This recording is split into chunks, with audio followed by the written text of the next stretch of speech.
Why the availability and access to vaccines is varying so much from county to county.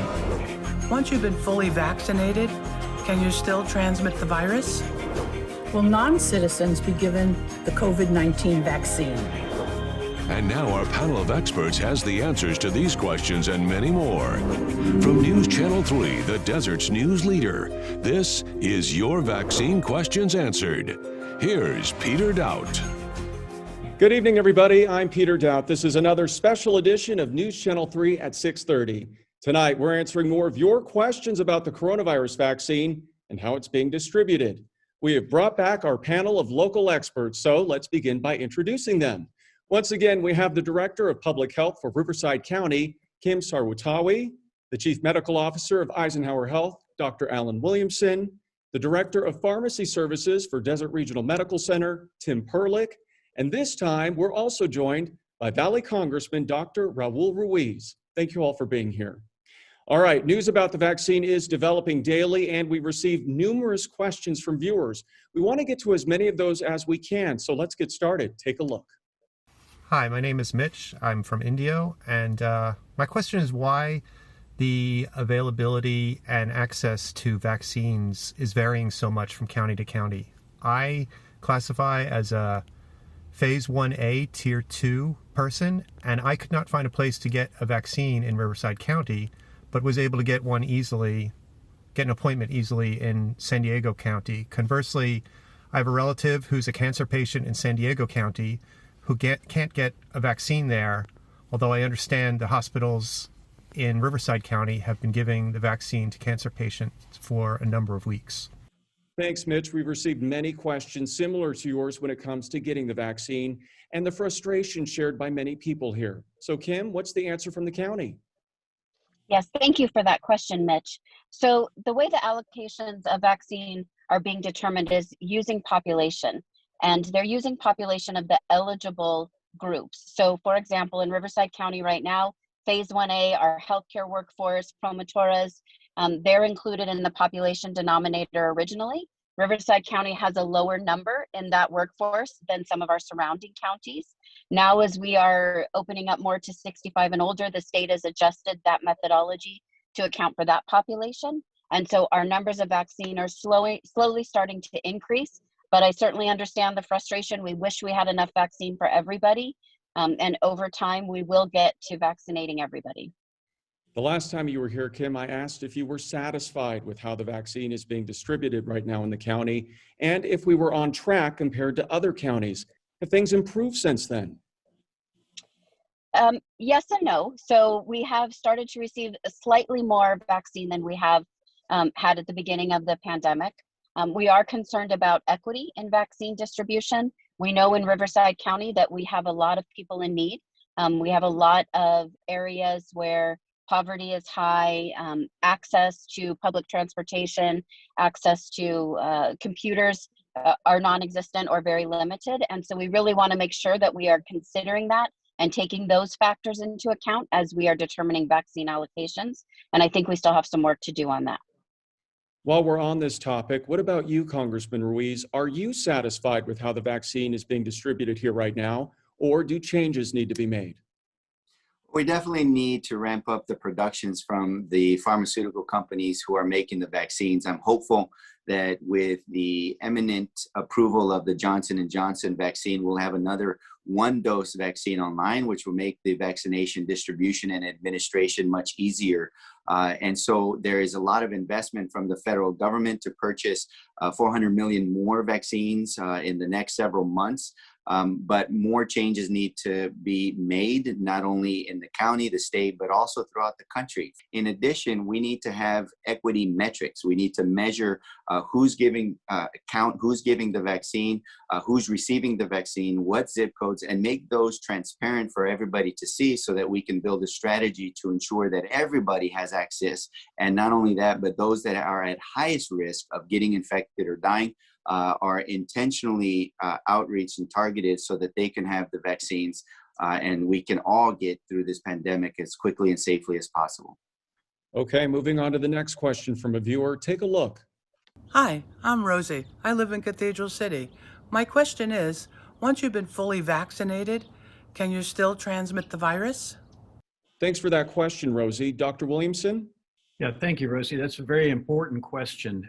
We still recommend that patients, even after being fully vaccinated, continue to practice all of the same public health measures, the social distancing, face masks, hand washing, and so on, for a variety of reasons, including the fact that we do know that some of the variants that you've been hearing about, UK variant, South African variant, and so on, are becoming present within Riverside County as well as Southern California as a whole. So it is important that we continue to protect our community using all of those public health measures.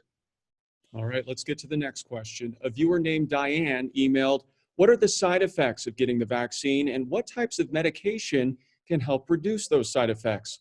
Also, how soon after the dose would it be okay to take them? Tim. And that's a great question.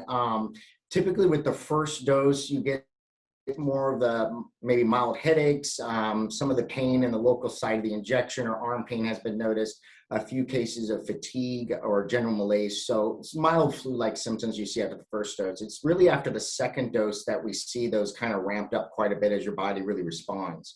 What we're recommending for most people is you just take some Tylenol. Some people have advocated the use of ibuprofen and such, but to be better safe would be some Tylenol that would help with this for mild aches and pains, get some rest, sleep it off, drink fluids, and then just kind of hunker down for the day with some chicken noodle soup and wait for that to go by. All right, here's the next question. Hi, my name is Stephen, and my question is, why doesn't the county schedule the second vaccine shot when you get your first, especially since you have to have the same brand? It would make it so much easier. Thanks for your question, Stephen. We've certainly heard that from a lot of people. Kim, your response. Yes, thank you so much. So part of the challenge that we face with our vaccine allocation is we don't have definitive allotments of the Pfizer vaccine and the Moderna vaccine.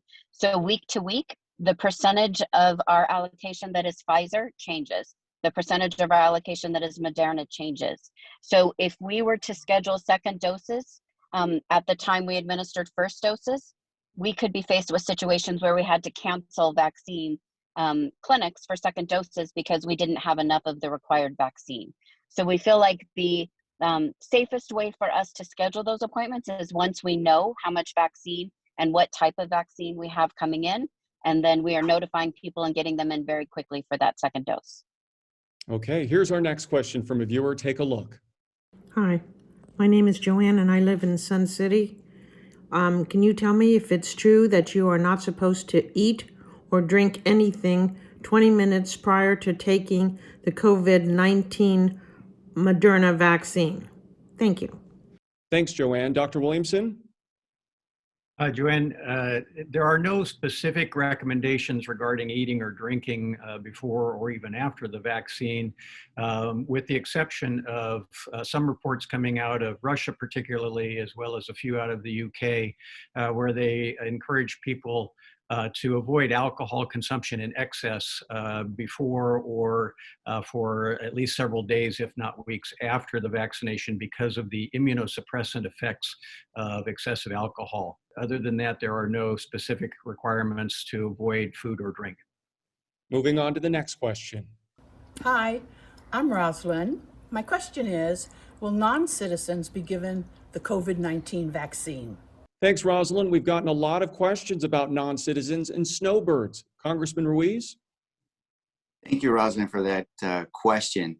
Currently, the vaccine is being administered and distributed based on high-risk eligibility, irrespective of immigration status or primary residence. We need a science-based approach to eliminate the virus's ability to infect the host and replicate and infect others by providing the vaccine based on eligibility, based on their risk factors, so that we protect everybody. Not doing so leaves a certain population or a certain segment within our communities at high risk of not only getting infected, but infecting others and prolonging the pandemic and putting everybody at more risk of getting infected from the virus.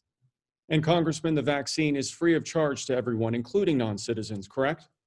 Correct. I think the vaccine, it's important that everybody who is at high risk of getting infected and infecting others get the vaccine, and that we eliminate the barriers for people in getting the vaccine. Okay, here's the next question. Hi, my name is Aaron and I live in Palm Springs. My question is it looking like we'll have to get the coronavirus vaccine every year like we do with flu shots? Thanks for that question, Aaron. Tim? Thank you very much, Aaron. That's another good question. I think currently we don't know what the cycle is going to be with how we may have to booster this. In general, it's looking like we are going to have to do some kind of boostering to sustain our immune response, especially as more of those variants, as Dr. Williamson mentioned, circulate throughout the different counties. What we're not sure is if we're going to have to change our formulation and then rebooster individuals annually or at least once or twice before we get our immunity up to par. All right, thanks everyone. Coming up, our local experts answer more of your questions about the vaccine. Are there reasons why someone should not get the vaccine? And what do we know about the mutated strains of the virus? Find out. Stay with us for the special edition of News Channel 3 at 6:30, Your Vaccine Questions Answered. Welcome back, everybody, to this special edition of News Channel 3 at 6:30. Once again, we have brought together local medical experts to answer more of your questions about the vaccine. So let's get to the next one. Hi, my name is Joanne. I live in Palm Desert. I'd like to know if it is safe to take the COVID vaccine if you are doing a biologic monthly injection. Thank you. Thanks for that question, Joanne. Tim? Hi, Joanne. Yeah, currently probably need to check with your provider to make sure there's no significant immunosuppression with the particular biologic that you're taking. However, we have seen several individuals that are on these agents for rheumatoid and other conditions, and even some oncology patients that are currently getting vaccination with no issue. What we really want to do is make sure that your immune system is competent enough to form an immune response to the vaccine. So that's kind of the deciding factor, and you should double check with your provider to make sure there's no interaction. All right, this next question comes from a viewer named Liam who emailed us. Can you tell me what tier the immunocompromised fall under? I'm undergoing chemotherapy treatments, and I would expect to be in an earlier tier for vaccinations. Kim? Yes, thank you for that question, Liam. And there has been a lot of confusion around the phases and tiers because there have been changes made to them over the course of the vaccination campaign. Ultimately, the state, California Department of Public Health just released new guidance that places individuals with certain medical conditions and comorbidities into phase 1B. So they will be right after we do people age 65 and older, and our tier 1 folks then will go to those with comorbidities and with select disabilities. And Kim, we also received this clip from a viewer named Dina in Palm Springs. Take a look. I had a confirmed appointment in Paris today, February 16th, to receive my second vaccination. I had received email confirmations of this appointment and numerous, actually daily, reminders not to forget about it. After arriving in Paris, I was denied entry into the injection facility, which was a gymnasium, because I was told by a guard that I was getting my second injection and they were only giving first injections. I had quite a discussion with him about this, and he went in and brought out a nurse to talk to me. She agreed with him, saying that they were only giving first injections today, that they didn't have enough vaccine to give second injections. I showed her my confirmation, told her I had received numerous reminders not to forget about this appointment that was supposed to happen today, and she says she's sorry. She puts the blame squarely on the Riverside County website, that she had informed higher ups of this problem, because evidently I was not the first person who had shown up expecting to get their second vaccine today. So I left.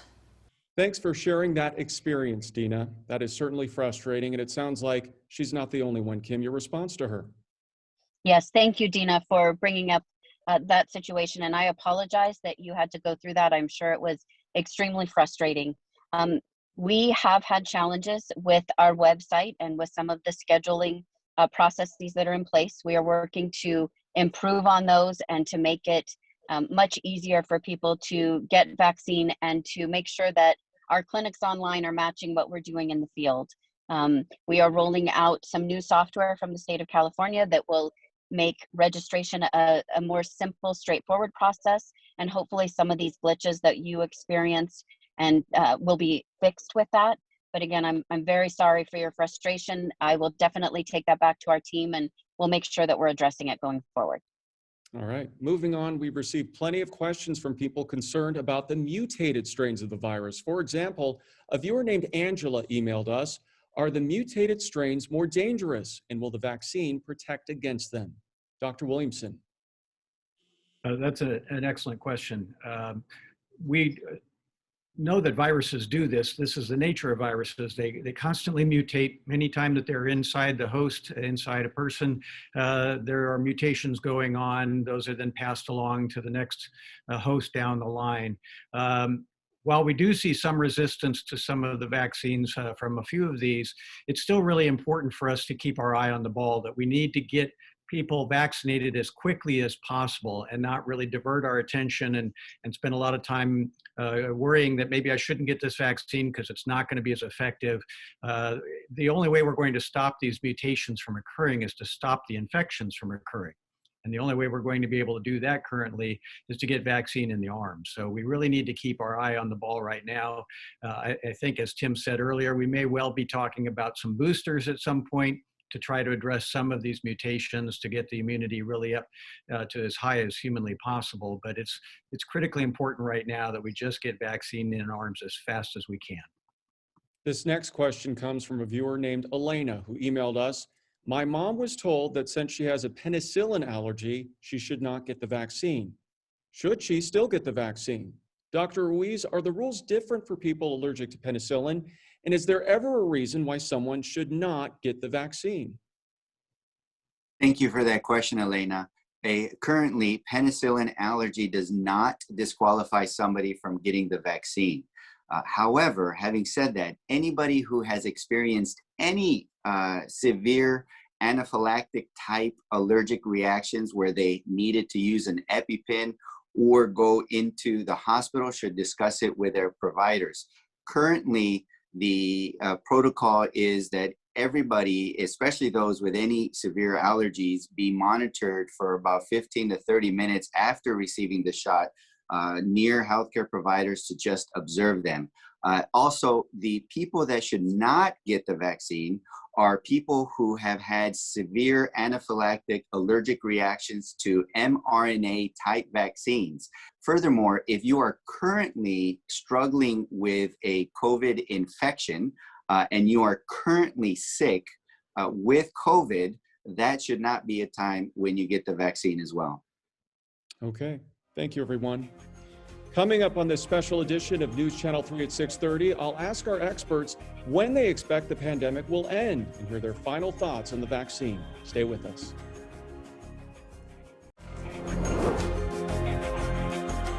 Welcome back again to this special edition of News Channel 3 at 6:30 with four of our Valley's top experts.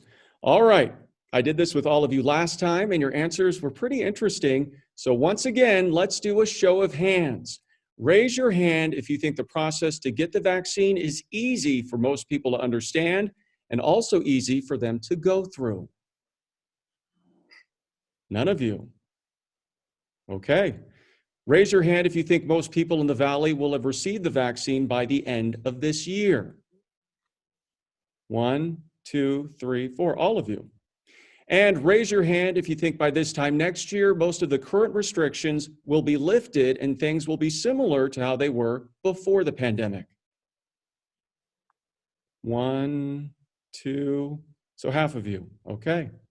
Now I'd like to hear final thoughts from each of you and what you'd like people to know about getting the vaccine, starting with you, Kim. Thank you so much, Peter. I want people to remember that this vaccine is the light at the end of the tunnel for us and our way to get out of the pandemic. It's a safe vaccine. It's been tested, gone through clinical trials. We know that it is effective and it is going to help protect our community. So we want to encourage people to ask the questions that they have, get whatever information they need to make an informed decision. At the end of the day, the more people that get vaccinated, the faster that we're going to get out of the pandemic. Dr. Williamson. The most important thing for us to remember is that we still have to use all of the public health measures that we've talked about over and over and over again, despite vaccination. Also, we want to be sure that people only show up when it's appropriate for them to get vaccinated, that they have appointments, that they don't show up if they're not in the right category, because they will be turned away, and that just delays other people getting the vaccine when it's appropriate. Tim. I'd like to remind individuals that if they are going to cancel or move their appointments for whatever reason, that they notify the entity to release those appointments. We are seeing quite a few vacancies from individuals that book more than one time slot. As we know, these are time-sensitive vaccines, and so the preparation is we don't want those to go to waste. In addition, they shouldn't worry about which vaccine they're getting. As Kim and Dr. Williamson noted, all are going to be equally effective, and we may have a booster come some future time, but at this time, get one of the vaccines and move forward and ask questions of your provider if you have some concerns. And Congressman Ruiz. I just really want to emphasize that we really are in a race against time, that we have the pressure of the new variants that are easily more transmissible. Some of them are more resistant to the antibodies and to the vaccine, although the vaccines are currently helpful. So we need to do everything impossible to inoculate as many arms as we possibly can. We're working hard to increase production on vaccines, to provide relief to families, and to ensure that the vaccines are in the communities that are hardest hit, especially here in Eastern Riverside County, within my district, so that the vaccines are available through retail pharmacies, through FQCs, community clinics, and more vaccines get into the arms of those at highest risk of getting infected and dying from COVID-19. All right. Thank you, everyone, for answering all of these questions tonight. And thanks to you, our viewers, for sending them to us. Remember, you can continue sending your questions anytime to coronavirus@kesq.com. I'm Peter Dowd. Thanks so much for watching, and we hope all of you stay safe. Have a great night.